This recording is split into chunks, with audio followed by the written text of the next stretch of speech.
Okay, so today's the big day. This will be the day I launch my single player solo campaign of Folklore Affliction. You can see just how much stuff. Chips, tokens, all punched out, all the adversary cards, tons of item cards, the companion and ability cards of the players are over there. You can see I need a bigger space, but either way, this will work for now. Road event charts, all the dice that come with the game.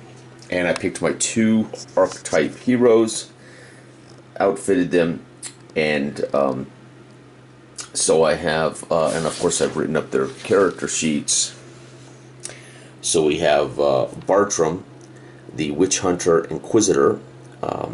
His keywords are hunt, martial, and military. That just means when you pick a ability from the cards, it has to say one of those three things when you select a level up ability. He's outfitted with his attributes, his skills, and he in a single player game, if you only use two characters, they get an extra bandage, they get what's called a boon token, and they get to select one of their companions before game launch. So they both have companions, which is very cool. His companion is a tinker. This is Bartram the Inquisitor. Is Jacob the tinker, right? So very cool. On the other character's name, so that's Bartram, our Inquisitor Witch Hunter, out to rid the world of all evil. And then we have Caleb, the Exorcist Sanctifier. Keywords holy, all of his attributes filled in.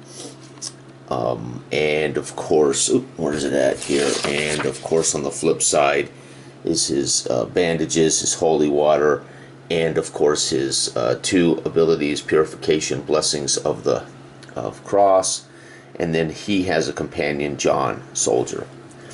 Okay, so how the companions affect play. Again, I have not yet played this. I'm going to start the story. They say the first portion of the story is tutorials to teach you the game, so that's a pretty clever way to do it. So he gives a bonus to your attributes or a special ability, so it's a fantastic way to have the companion. So I won't be having to make extra attack rolls and things like that with the Tinker, right? He basically just makes the Witch Hunter more powerful, more effective. There are animal companions as well, but I have never liked the idea of animal companions I prefer, if so, they're horses, right? Horses or dogs, that kind of thing. Or like a hawk or falcon for falconers. All right, Exorcist. Again, they have their stand-up icon that goes on the combat.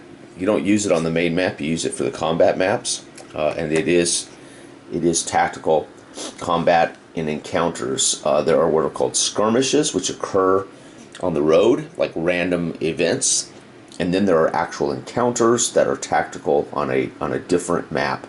Pretty cool.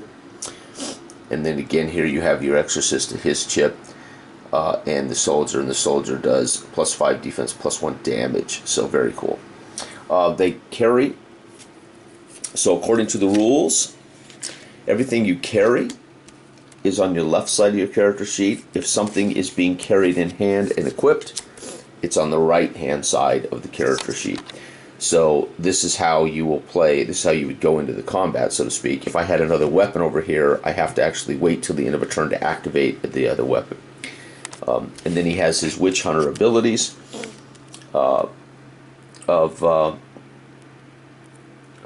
in the scope, which is gain a +5 might with ranged weapons, usable during skirmishes, and they give a ability thing here. Both of his are pretty easy to use. You have superior skill at routing your enemies, re-roll any misranged attack, recover ammo, usable during skirmish. So he's pretty simple and pretty effective. He has a very, very cool Inquisitor ability that occurs here. You are a master of interrogation and information gathering. You may interrogate a mortal creature instead of killing them. If you attack it and would be the one to kill it, you roll a 1d6, and these are the things you can learn from it in interrogation. Very cool, right? Very, very cool. And then, of course, our exorcist, Caleb, has a prayer, which I drew randomly, and the prayer, I haven't even looked at it yet. Heaven's light, let's look at this. Call upon the powers of heaven to illuminate the area with intense light. Okay, so we have light. Vampires and Nectura lose 2d6 Vita, and other creatures. Wow, that's very cool. If it's in darkness, he carries Aspergillium. I'm not quite certain how you say this. Aspergillum, right? Fillable, ethereal, holy, and again, it gives you his information. 10 coins. It's a weapon, and then he has exorcist. He has what's called Blessings of the Cross. Inflict 1d6 damage on any demonic spirit or undead creature. So that's kind of like a special undead attack. And then he has Purification. He can restore 4 Vita to himself or an adjacent ally. It's usable during a skirmish. So it's like heal, right? Okay. He also has a couple of things on his card that are not here. And they give you these cool cards of their base attributes that you start with. It's very neat. And then, of course, you have character sheets you print out, fill out, because you will be, hopefully, staying alive and filling out their character sheets. He is a sanctifier. You may not sacrifice a companion in order to avoid an attack, right? So he's not allowed to use his soldier to avoid an attack. However, he can instead receives 2 maximum for every companion. So what'll happen is if he were to be killed with an attack, he can just add 2 to his Vita on behalf of his companion, which is kind of neat. You have to choose to you may choose to consume holy water and heal 1d6 Vita to you or your allies, divided as you choose. So he consumes it, but they can benefit from it. And I have that here in his holy water, right? Bandages. Recover 4 Vita. So you have these that you just spend. Very, very cool way to do it. Plus I write them on the character sheet. So I don't have to use these, but it's part of. Holy water tells you what you do, how it works. So very informative, all that information. Boon. Reroll a failed skill check. Everybody starts with 1 boon if it's a 2-player game or 2-character game. His boon is recover all power points. Okay. The game starts you off here in the Church of the Crossroads, and then you read the first story entry, and it'll lead you down the path of the tutorials, and then of course the story portions begin. And there's a lot of different ways the stories change, etc. Apparently, well, not a lot, a handful of different ways the game evolves. But you move down the road, or you can shortcut it.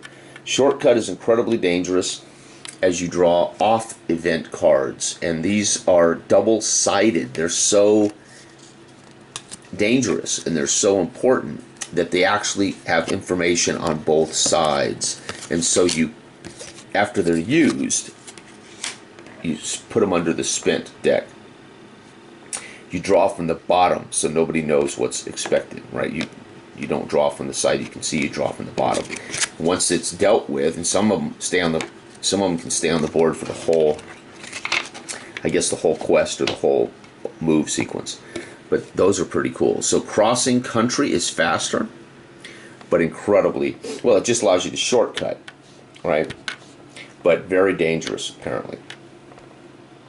What else? Whatever. And there are skirmishes, like I said, that occur in the field, and then there are encounters which utilize far more sophisticated monsters and combat stuff.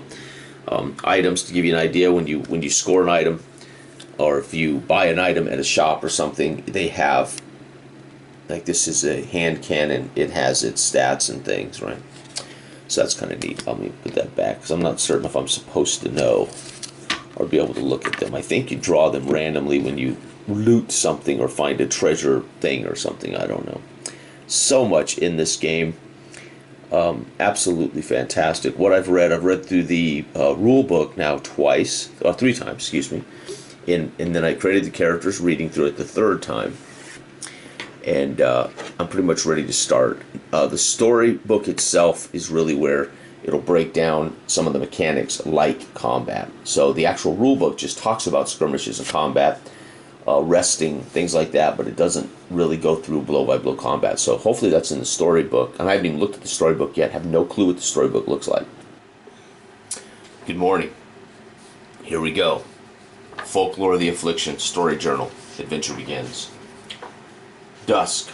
Church, the crossroads. 90 minutes this should be. I won't have 90 minutes to spare. I must go to work, but I will start this. So we're at dusk. Oh, by the way, I need my leader chip. The leader chip. There it is.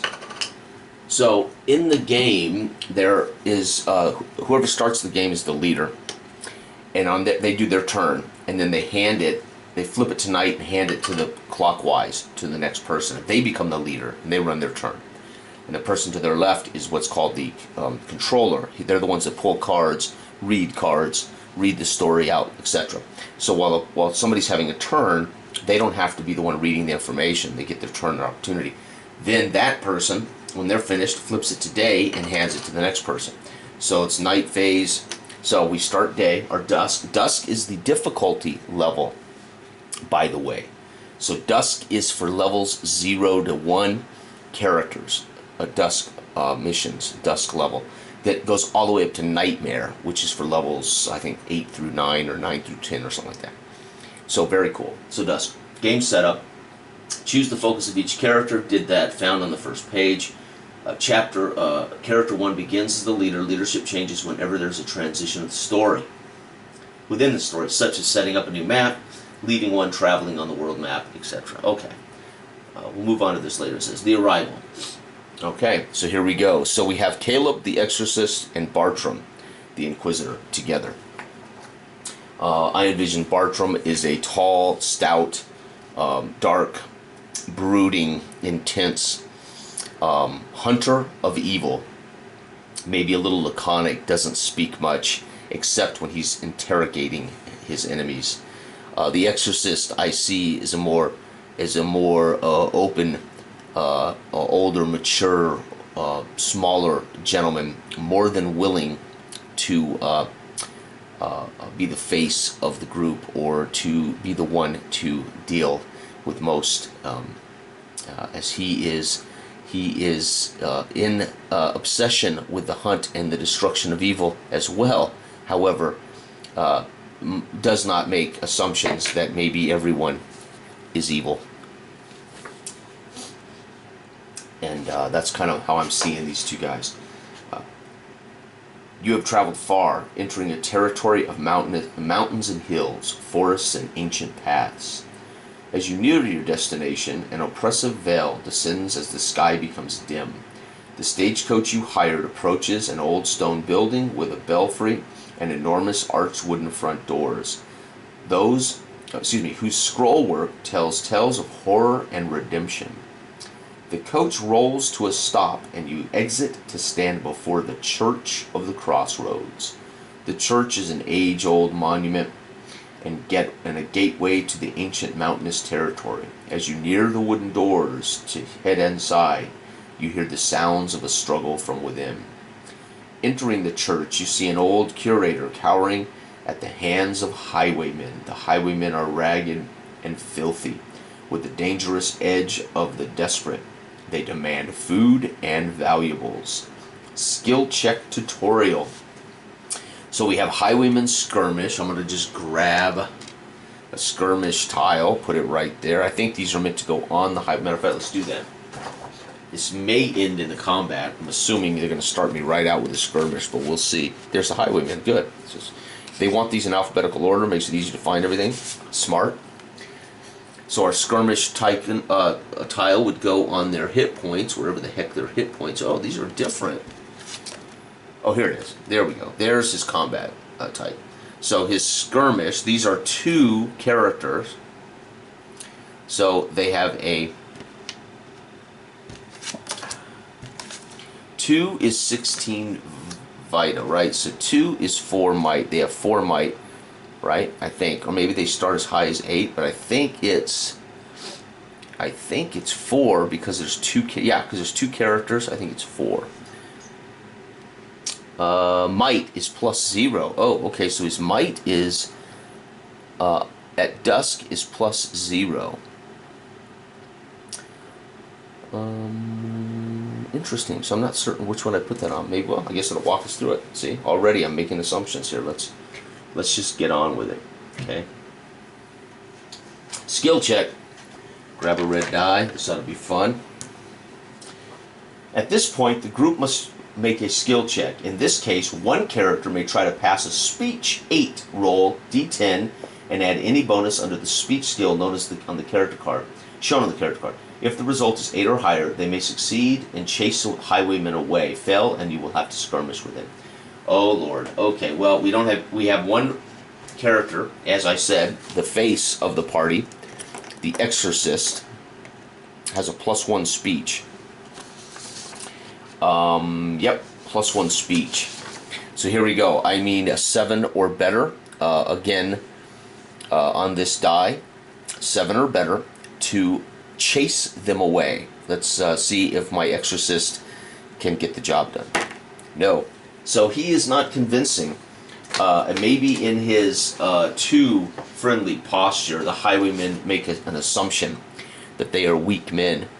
I'm afraid they're going to regret that assumption. Failure. Skirmish with the highwaymen. After the skirmish, the assailants break and run. Skirmish tutorial. A skirmish is a simplified combat mechanism used when miniature standee combat is unnecessary. Hallelujah. So we don't have to deal with the advanced combat yet. Here is a quick summary. Find the highwayman creature card. One side is for the encounters using miniatures. The other is for skirmishes. Okay, so this side is skirmish. This side, apparently, this side is encounter.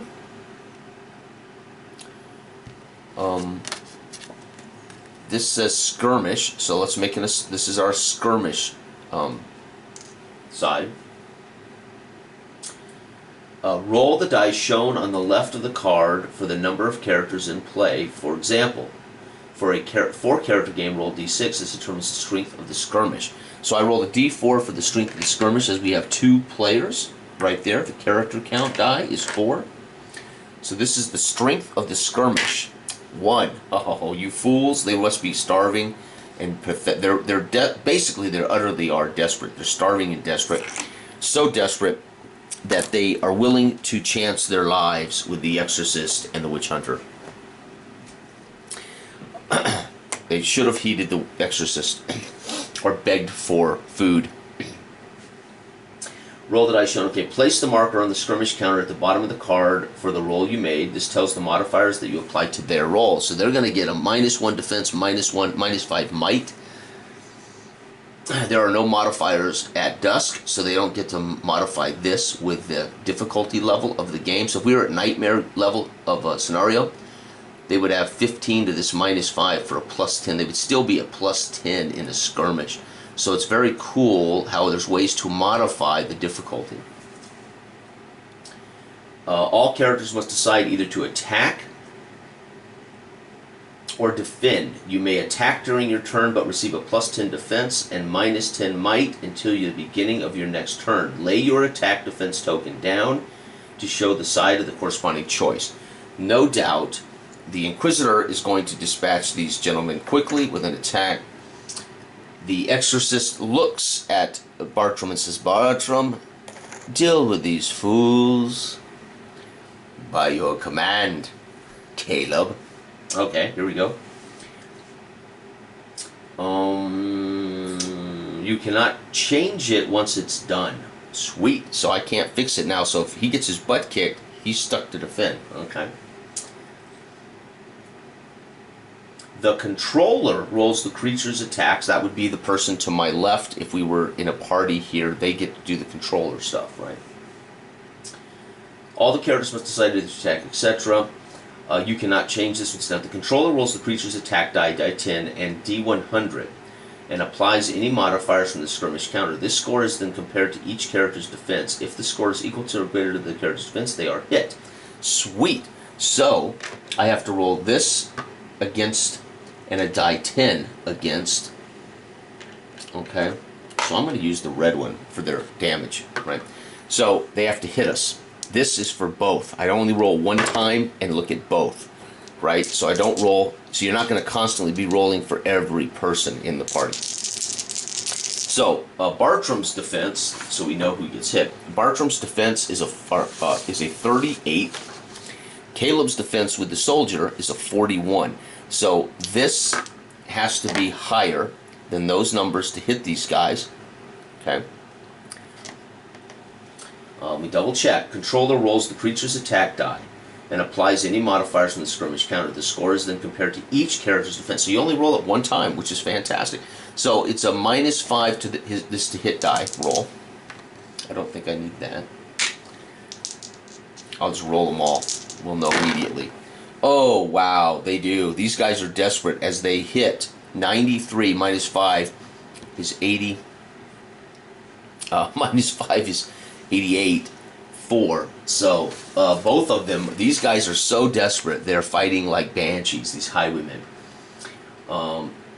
Those hit by the highwayman would be affected by its skirmish power plus the modifiers. Each character makes their own rolls for damage. Okay. So what did I roll this for then? Skirmish power. Lose 1 die 4 Veda if the total attack roll of the highwayman is 85 plus. Well, it is total. They cost +2 damage. However, modified. Oh yeah, if the attack roll is, so they already hit. We already know they hit. Now, if it's above 85, if the attack roll is above 85, they cost 2 damage. Holy cow! So what did I roll that die for? It says here the controller rolls D10 and D100 and applies any modifiers for the skirmish counter. So why did I roll the? Oh, D10, D100. I get it. Okay, they meant percentile. Roll the percentiles, what it should have said. D10 and D100 is very confusing. Because to me, this is D100. Okay. Alright, so they both suffer damage. 2 points of damage. There are no damage icons that I'm aware of in this. You just check them off their sheet. I don't think there are damage icons. So, they both have suffered 2 damage already to their... lose 1 die 4 Vita and add 2 damage. Wow. Okay, so here we go. They both lose 5 Vita. Holy cow. I'm at... So this skirmish is very deadly already. Wow.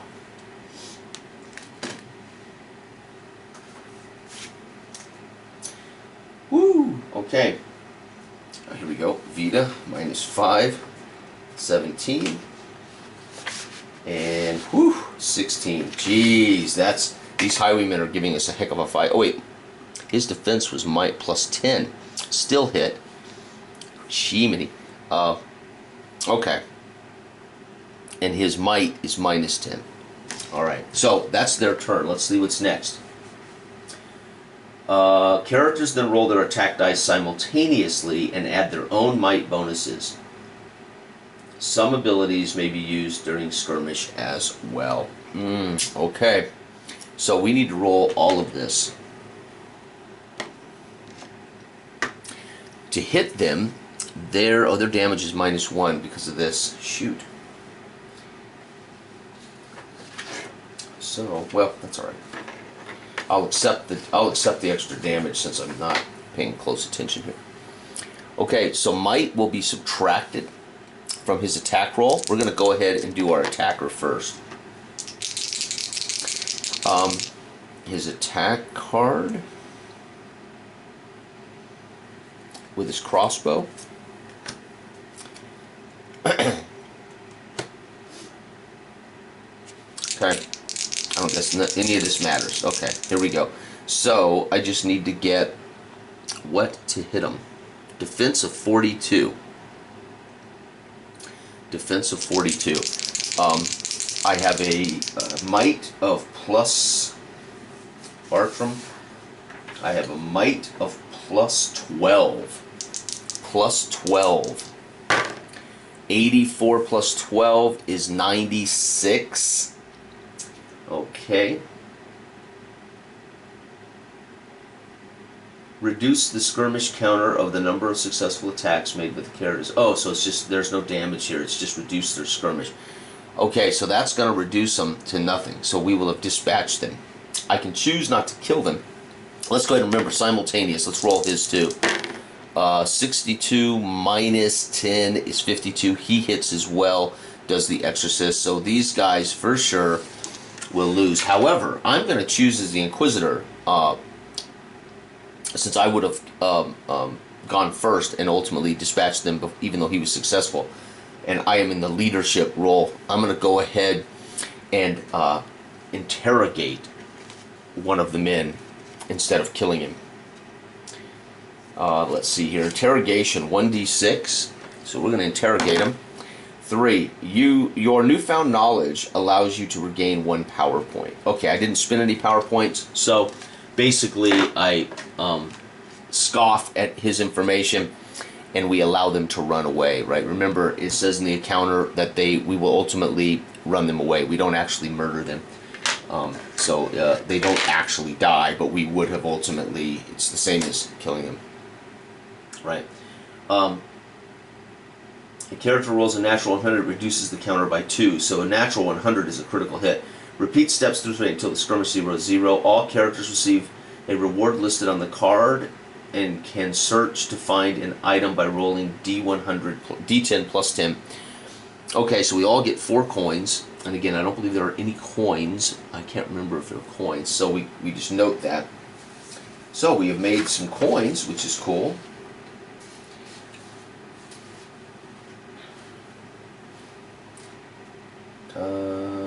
There are no coins, so I'm going to put just 4 coins. See, this is where it would be nice to have coin chips. Of all the chips that the game doesn't have, they're coin chips. Now, I am going to allow a search for an item. Now, how do I do that? Does it say?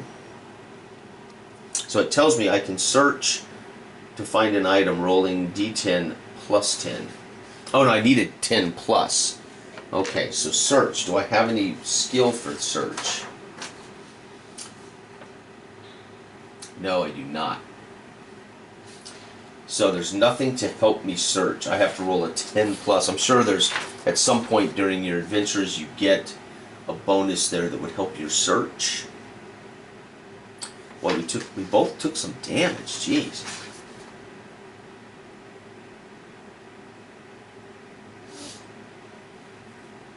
Yep, so I need a 10 plus. I need to roll a 10 to find something. So first we'll roll for the Witch Hunter.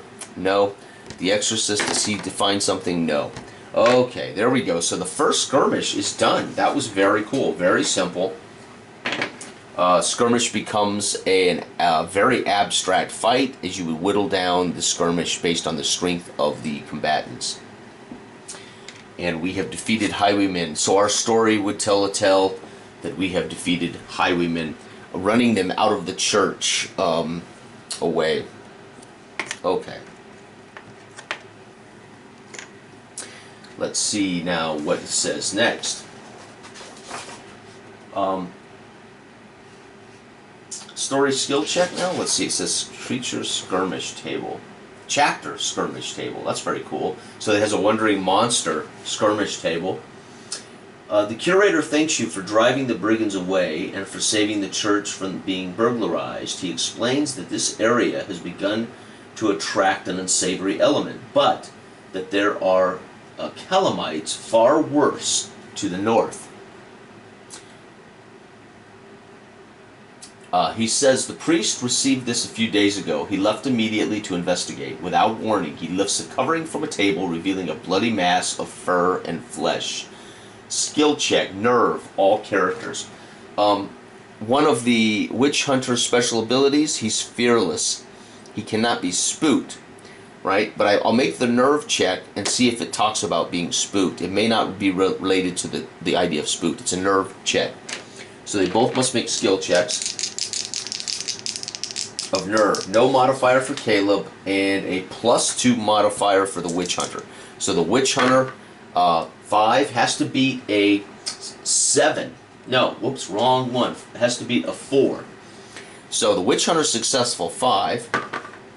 Calum with no modifier, 7. So they both shudder at the sight, but they maintained their nerve. Very cool. Success. You steady yourself against the revolting sight. You become centered and recover 1. Hey, we recover 1 damage. So we center ourselves and we actually recover a wound. That's very cool. Clever, right? Clever. If I didn't need to recover 1, then it would be a moot point. But you can lose. If I had failed, we'd both vomit up our breakfast and suffer damage.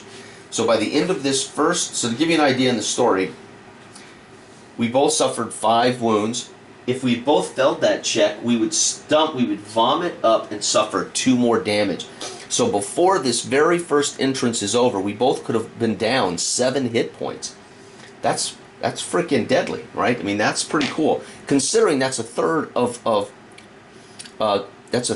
Caleb's hit points and a third of the Witch Hunter's hit points. So before we even start our missions, we could both be in bad shape. Fortunately, we made our nerve check. Okay.